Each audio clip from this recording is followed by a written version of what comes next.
Hi there, it's Kevin with the Rogue Market here with an update video to the health of the Magic the Gathering economy. We did one of these videos posing the question of how will the pandemic affect Magic the Gathering, and now that we've been able to track this for a couple months into the pandemic, it seems to be that the bottom has passed us, and it's kind of funny that the Magic the Gathering economy followed the United States economy almost to a T when you look at the Dow Jones and actually compare it to Magic the Gathering. Now, Magic the Gathering did have one other factor, which was the mystery booster boxes that affected basically every set. So if we're going to use this metric of set EV, it is a little bit misleading because mystery booster boxes just crash the value of basically every set ever printed in Magic the Gathering. However, I did want to do an updated video to see how we are and pose a question: Are we through the bottom? Is it now time where the stimulus checks are coming in and people are actually buying Magic the Gathering cards, where it's back to an investable economy?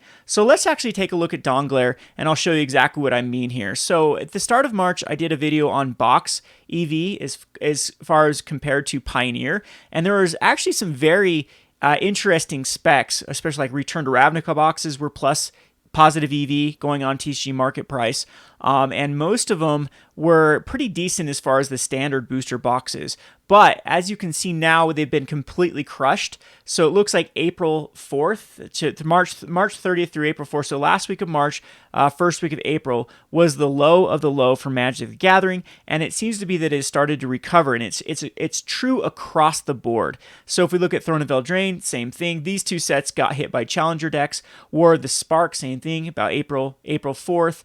Ravnica Allegiance, April 4th. Guilds of Ravnica. So standard has all started to rebound since that April 4th crash. Pioneer, the same thing. We have April 4th, stayed a little bit longer due to Pioneer not getting affected as much by a new set coming into standard. But you can see that this April 4th was still about the bottom, went a little bit lower down to April 14th. Rivals of Ixalan, April 9th was the low. Ixalan, April 4th was the low. Hour of Devastation, it looks like April 14th. April 4th, though, was pretty low. Amonkhet, same thing, April 9th, April 4th.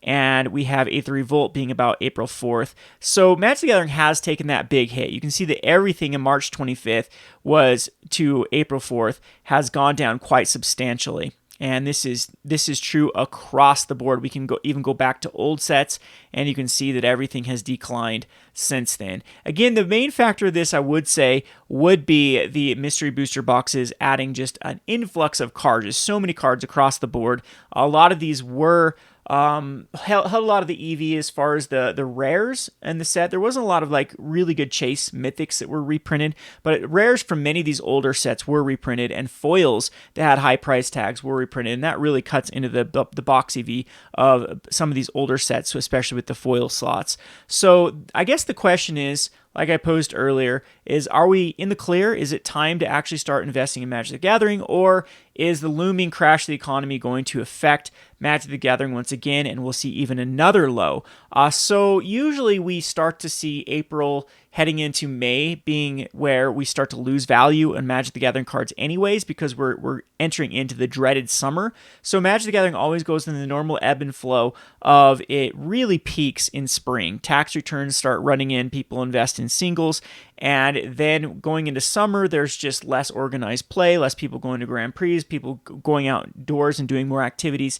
And it also affects a lot people not being in school. You running a local game store, even in a college town, you see that a lot of the college students are then back home. They're not going to their local game stores as much. That's still the demographic that I think is the biggest breadwinner for Magic the Gathering, is just college students with, excess money. You'd think that college students wouldn't have excess money, but it's one of the demographics that does seem to have the most play money.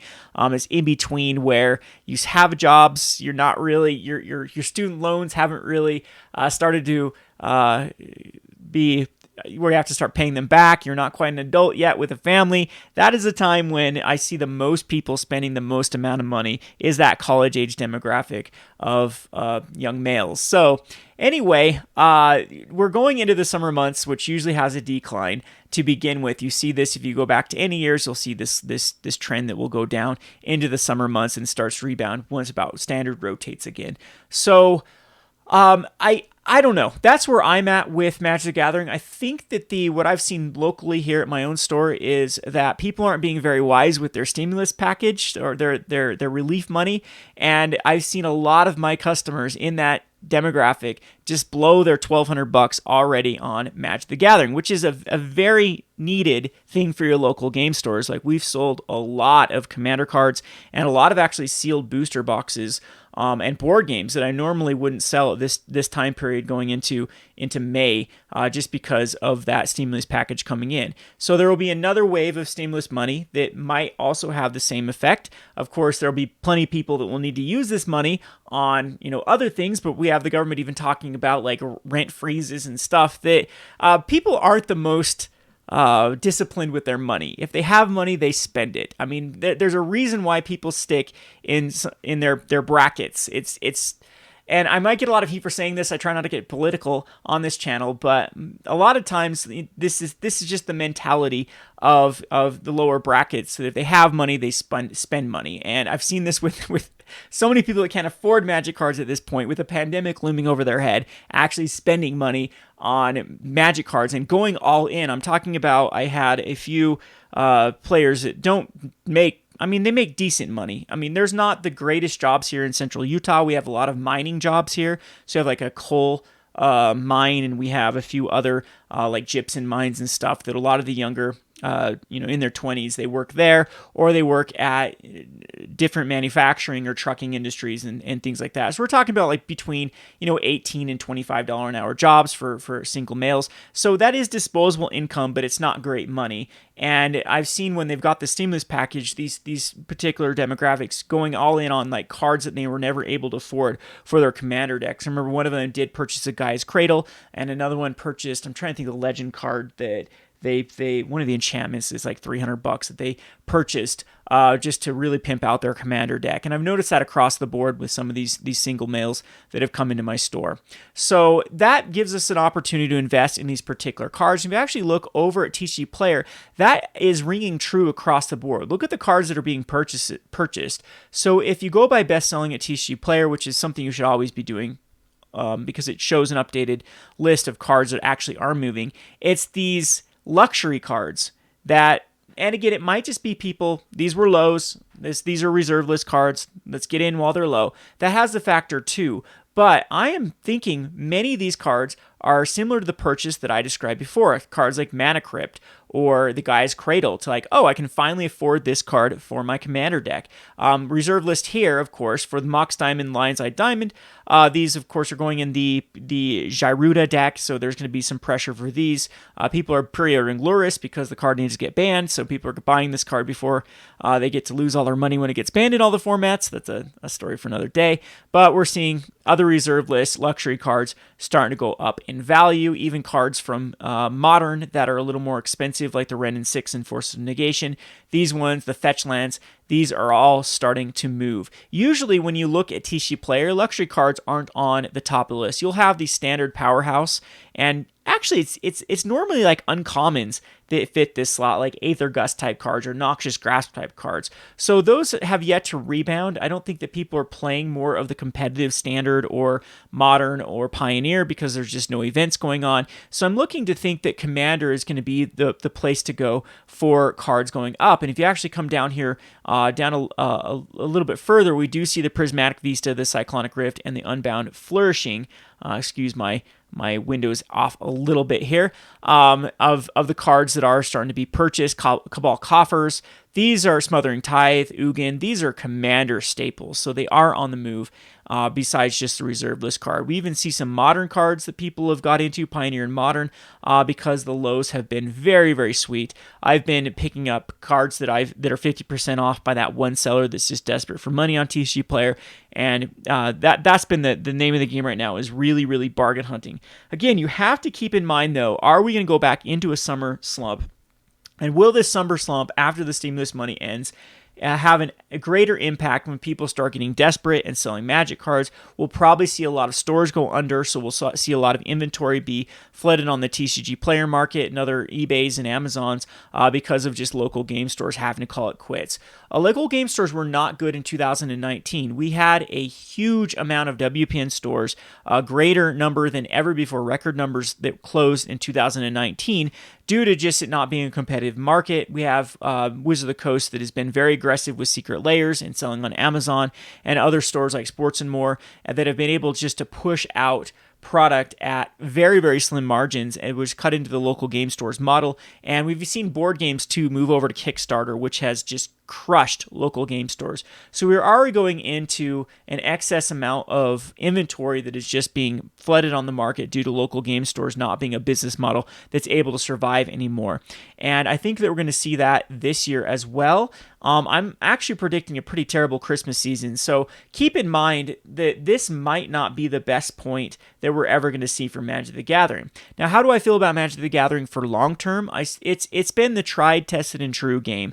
Whenever we've seen some slumps in Magic, it's recovered. Now, Wizards does need to, I think, make some better business decisions, slow down on the layers, slow down the reprints and the jump starts and the mystery boxes to allow the singles market some breathing room. Now, people disagree with me on this from a game standpoint, but this is a collectible card game. If people see their collections go down to nothing, then people are less likely to actually purchase booster packs and secret layers and stuff like that. So it's a fine line that Wizards has to tread on maintaining the secondary market as to be able to sell their products. Now, it just baffles me that some people don't get that concept and accuse me of just being a greedy speculator and whatnot. I could care less how Wizards actually prints things. I will find a niche how to make money, whether it be moving sealed product, whether it be moving singles. It doesn't. I actually don't buy many singles anymore just because of how successful my Patreon's been able to move sealed product at an extreme discount and then just work on the kickbacks, just the credit card kickbacks and the monthly fees from Patreon. So that's been more lucrative for me personally than actually doing the flipping of Magic cards. So to be completely transparent, when I'm looking at these market values, secondary market values, and talking about flipping cards, I actually don't participate as much as I used to. I used to be the person that flipped the Arclight Phoenixes and those, the Manamorphoses before the burning inquiries, those before they hit a new deck, and then make triple ups, quadruple ups on buy list cards. I don't actually do that as much anymore because I've changed my focus to a different business model. However, I want to get back into the game, but it doesn't stop me from still talking about what would I do if I had the time and the patience to go through the flipping of cards. So when I get accused of being a filthy speculator that's just trying to manipulate the market, well, there's really not anything in it for me. I'm still just doing this as more of a hobby. So point your fingers elsewhere. Anyway, that without off the docket there, let's go on to the last topic here and kind of look at the movers and shakers from Goldfish here. We see that Standard is in a pretty decent shape with cards still ticking up quite nicely from... we're in a weird state here with Ikoria not being available in North American markets, but you can still get these from the Asian markets. So people are still able to get these cards, but it's going to be at a premium. But we are seeing the things that are hitting these are cards that are going in decks like Spark Double, and we're actually seeing that the Shocklands are still rebounding quite nicely. Staples like the Assassin's Trophy, we got some commander cards like Yarick that are starting to see some moves. Modern's been more interesting because last week we saw just across the board a lot of investments. We have staples from like the Seasons Pyromancer and Ren and 6.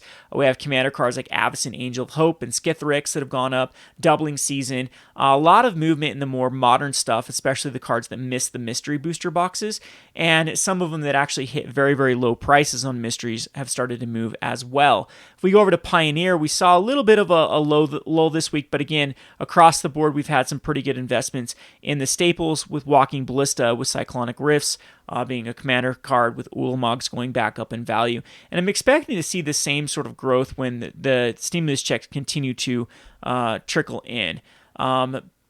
Other than that, Legacy has had some huge reserve list gains. That's mainly because the reserve list was down about 25 to 35%. So we're seeing some price adjustments as those lows that were posted on TCG Player. Remember, that's where the metric comes from MTG Goldfish.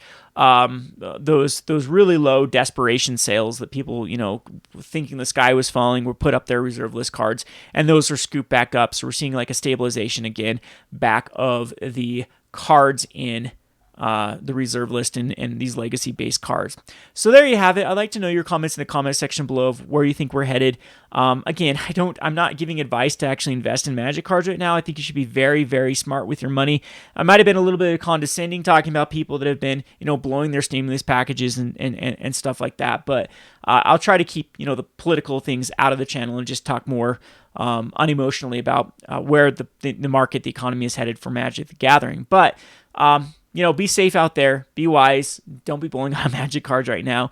Even though I sell Magic cards, I just want to, say that we haven't seen the end of this. There's still a lot of factors that we have to overcome before we're going to get back to a normal ebb and flow of how the Magic the Gathering economy works. Anyway, looking forward to your comments in the comment section below. This is Kevin with the Rogue Market. Thanks for watching.